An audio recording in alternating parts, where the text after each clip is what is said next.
Hello po sa inyong lahat mga ka-crypto. Ako po si Pinoy Crypto Trader at sa video na ito ay atin pong pag-uusapan ang tungkol sa balitang ito kay Ethereum, kung saan ay meron daw pong isang Ethereum insider dito ang nakapagsabi na ang Ethereum fees ay or transaction fee ng Ethereum ay talagang nasa presyong 1 to 2 cents ang kanilang transaction fee sa network.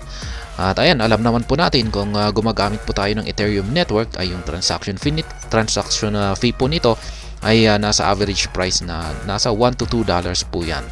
Kung minsan, kung pag nagkakaroon po talaga ng network congestion ay umaabot po yan ng halos 400 to 500 dollars. Ang mahal po talaga. Yan, kung ibig sabihin ng network congestion ay kung pag marami po ang gumagamit nito or marami pong nagtra-transact dito sa network ni Ethereum ay talagang tataas yan. Pero pag konti naman ang gumagamit nito ay saka bababa yan at babalik sa kanyang minimum price na 1 to 2 dollars. Pero ayan, nakakagulat po ito at sabi ng isang Ethereum insider dito at nasa 1 to 2 cents lamang daw dapat yung network or yung transaction fee dito kay Ethereum sa kanilang network. Ayan, paano kaya nangyari yan? Parang conspiracy na naman ito.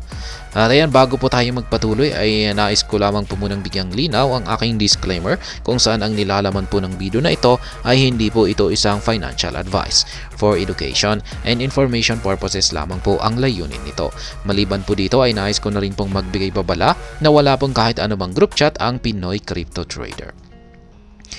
Ayan, early Ethereum ICO advisor has argued that fees were meant to be low on the network, questioning the lucrative gas fees users must now pay. Ayan, isa pong yung nakapagsabi po nito, yung naglabas sa tungkol dito sa Ethereum fees ay isa pong Ethereum ICO advisor. Ayan. At dapat ay mababa raw yung transaction fees na binabayaran ng mga users. Yan, hindi katulad ng transaction fees na nakikita natin ngayon. Yan, posibleng manipulated ba yan? The Ethereum network has become notorious for its high fees during periods of peak user demand. Depending on the kind of transaction a user wants to execute, gas fees may spike as high as hundreds of dollars. Yan na nga yung sinabi ko kanina na ang Ethereum network ay talagang kilala sa napakataas nito na transaction fee, lalong-lalo na kung pag peak hours kung saan ay maraming user ang gumagamit nito. Kaya yan, pwedeng umabot ng hundreds of dollars. Yan, natatandaan ko pa nung sumikat ang larong Axie. Yan, yung Axie Infinity noon. Ang daming gustong bumili ng kanilang mga yung kanilang mga NFTs. Ayan, kasi hindi ka po pwedeng makabili ng NFTs mo sa Axie Infinity kung pag hindi ka pwedeng makapaglaro kung pag hindi ka makapag-umpisa sa paglalaro kung hindi ka bumili ng at least 3 mga NFT characters mo. At ayan, nung kasikatan ng Axie Infinity noon ay yan, mas mahal pa yung transaction fee ng Ethereum kumpara sa yan yung presyo ng mga NFTs. Kaya yan, ganyan po talaga katindi kung or kataas yung presyo ng Ethereum kung maraming gumagamit nito. Kaya yan, yung mga gumagamit ng Ethereum dyan na hindi pa nakakaalam, kung pag nakikita po ninyo na napakataas yung gas fee nito ay wag nyo po itong itutuloy unless na gusto nyo talagang bayaran yung transaction fee.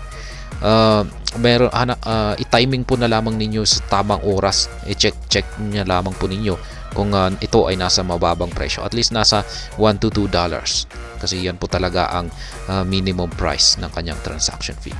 However, an early Ethereum Foundation advisor, Steven Nureyev, has questioned the current fee structure on the network. According to Nureyev, fees on the network were originally meant to stay between 1 to 2 cents, with a high bound of 50 cents allowed for only extremely complex transactions such as those involving sophisticated smart contracts. Kaya yan, napatanong po si Steven Nureyev, ang Ethereum Foundation advisor, dahil sa kasalukuyang transaction fee ni Ethereum ngayon. Kasi marami po talagang nadidismaya sa paggamit ng Ethereum kasi sobrang mahal. Kaya yan, napatanong si Neri Off kasi yung talagang original na transaction fee ng Ethereum network ay dapat nasa 1 to 2 cents lamang. Yung pinakamataas lamang na pwedeng akyatin nito ay nasa 50 cents at nangyayari lamang daw po ito kung pag nagkakaroon ng yan extremely complex na transaction, napaka-komplikado na transaction at saka aabot sa ganitong presyo. Kaya yan, napapatanong si Ginoong Steven Neri of kung bakit ganito ang transaction fee ni Ethereum ngayon. The above figures appeared in the Ethereum ICO legal advisory documentation but are now far from the network's reality. Neri of argues that the derailment from cheap Ethereum fees is part of early investors' agenda to benefit a handful of big players. Kaya yan, napakalayo na raw po yung transaction fee na ito ni Ethereum, original na transaction fee niya sa nakikita nating transaction fee ni Ethereum ngayon. At may mga nagsasabi na mukhang agenda lamang daw po ito ng yung cheap Ethereum gas fee na ito ay isa lamang daw po itong agenda para sa mga early investor. Yan, para makakuha sila ng mga malalaking mga users. He suggested that these rewards come in the form of higher ETH prices and rewards from mining now staking activities, with those big players controlling a significant portion of the coin supply. Neri of also questioned, while fees are low on the other blockchain protocols such as Solana, XRP, and Cardano. Kaya yan nga, kung pag ikukumpara natin talaga yung transaction fee ni Ethereum, ayan, sa mga ibang mga blockchain protocols katulad ni Solana, XRP at Cardano ay talagang ang layo ng kanilang difference or pagkakaiba. Yan po si Steven Neri of yung kanyang actual na tweet dito. Ethereum aims to scale via layer 2s. Yan. While the Ethereum Foundation has revealed plans to improve transaction throughput on its base layer, the leading blockchain network has prioritized scaling through the layer 2 solutions. Over the past few years, several Layer 2 networks including Optimism, Arbitrum, Base, and ZK Zinc Era have all launched in a bid to take the transaction load off the Ethereum base. Kaya yan na nga. Mukhang ang nakikita po nilang solusyon sa napakataas na transaction fee ni Ethereum ngayon ay ang Layer 2 solutions. Yan, at alam naman po natin na marami ng mga Layer 2 solutions dito. Pero yan po ang tututukan ng Ethereum mismo. Yan, magkakaroon sila ng kanilang sariling layer 2 solutions para at least mapagaan or mapababa ng gusto yung transaction fee rito. Yan, marami na po tayong mga layer 2 network ngayon. Yan, isa na rin po si Shibarium. While it is still early, Layer 2s have not had the desired results, with fees still significantly high on Ethereum.